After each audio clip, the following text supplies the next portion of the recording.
And welcome back to the Conscious Consultant Hour, Awakening Humanity. We're talking with the world's fastest talking woman today. So I got to talk extra fast so I can keep up with you, Fran. Well, we don't have to go for a record together. Yeah.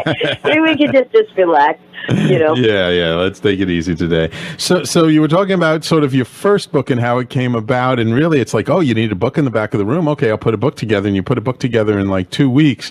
And that, to me, that story just kind of exemplifies how you live your life, right? I mean, you're always just like, you get an idea, you decide to do it, you go out and you just do it. Well, you know what? Yeah, and I'm lucky because my mother always told me that nothing is impossible, and my dad always taught me to find the humor in life. So between the two philosophies, I would try something, and if it worked, it became part of my motivational speaking, and if it didn't work, it became part of my stand-up comedy. So I'm like, either way, there's no loops here. That's I either make fun of myself or use it as an example. So, and then I would go to a library. I mean, basically, because literally, when you have that philosophy that your mother has drilled in your head ever since you were a kid of nothing's impossible, I would walk in a library and I would go, well, if all these people could write a book, I could write a book. And that's how I looked at everything. Wow. If that guy could run a race, I could run a race. If that guy could do this, I could do this. And so I just had the belief that, I didn't have to do it the exact same way that person did it. Right. But if I have it in my head, there's a way to do it. If I can get it in my head, I can make it happen in real life. Right. So just to give our audience an idea, what besides like writing a book about your speeches, sort of that'd be I'd consider nonfiction. Like, what other kinds of books have you written over the years? Well, it's funny because everybody always thinks maybe I stick to one genre, but they're all all different. Like I've written a whole series about history books called It Happened in New York, It Happened in New York City, Mr. Mysteries of New York, It Happened in New Jersey, It Happened in Pennsylvania, and Mr. Mysteries of New Jersey. But then it goes, Secrets of Publicity, Science of Getting Rich. Well, that was a CD. That's off of somebody else's book. That was the only other one that I did as a CD voiceover. Humor in Business, Speaking, How to Break into Voiceovers.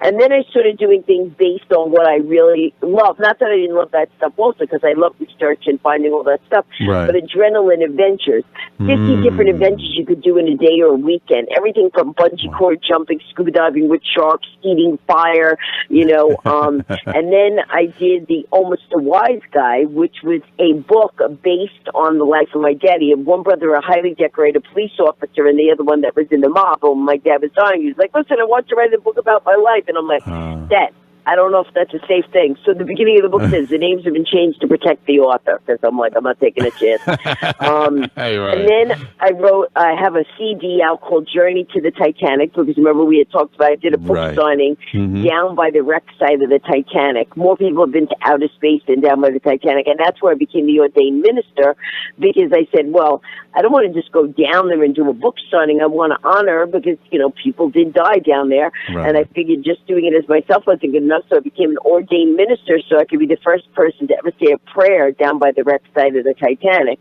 And then I thought you were going to say you married somebody down there. You married someone down there? No, I said I thought you were going to say that you became an ordained minister so you can marry somebody at the wreck of the Titanic. No, because you know what? Someone else had already done that. Oh, really? Yeah, I looked it up and I went, wow, someone got married down by the wreck site. All right, I can't do that. Married. Yeah. So I was like, well, I'll do something else. I'll honor, and I got a naval minister to be able to give me a prayer, to be, a non-denominational prayer, so that I made sure that it corresponded with everything that needed to be done properly for a burial at sea. Okay. But all those books had one thing in common, even though they go across all different genres. I consciously made a decision to write that book. Right. The reason Hopeville, the City of Light, is so different is because it's the only book. Not only did I make a conscious decision not to write, or I never even knew I was going to write it, is more appropriate. And it's because, and the funny thing, some people just like have a belief. My whole thing is like, whenever God give me a sign, my whole thing is he has to give me like 20 signs for me to say, oh, that's really a sign. I mean, like people are like, how many signs you need, but lots, yeah. So what happened in this instance was I literally was sleeping 4:00 in the morning. Right. And what happens is, well, at least I think I'm having a dream, and I hear, Fran, get up. You got to write a book. So I'm going to myself. I'm going, wow, this is like a really weird dream. So then it keeps was there like write this book. Was there a person attached to that voice? I mean, did you see someone, or you just kind of heard a voice in the background? It was a voice, but I got to tell you, Sam, to this day, I can't say whether it was a male or female voice, but it was as distinctive as you and I talking on the phone. Huh. Okay. And it was a voice I had never heard before. I knew it wasn't like me thinking it in my head. And when I was dreaming, I didn't see anything. But that's why I didn't understand if I was dreaming or not. So what happened was I turned on the light, and not sure if I was dreaming that I was turning on the light or actually turning on the light. So I turned on the light, looked around, didn't see anything, turned it back off the light, and then heard the voice again say, get up, you need to write this down. So I turned on the light again, and then I was like, okay, I can hear something. I hear whoever's saying this. I don't see you. I don't know if I'm dreaming, but I don't know what book you're talking about. And quite honestly, 4 o'clock in the morning, I'm not ready to write a book.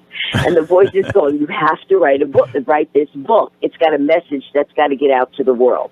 And I'm like, I don't even know what you're talking about. I'm in the middle of writing Adrenaline Adventures.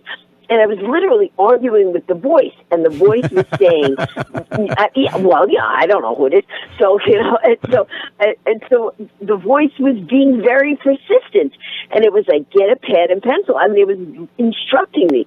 So I turn on the light again, I get a pen and pencil, I write down Hopeville, the City of Light, and I said, look, that's all I'm doing right now. I said, whatever, I'll speak to you later. I don't know what the deal is, but I can't do this. I got to get up in a few hours.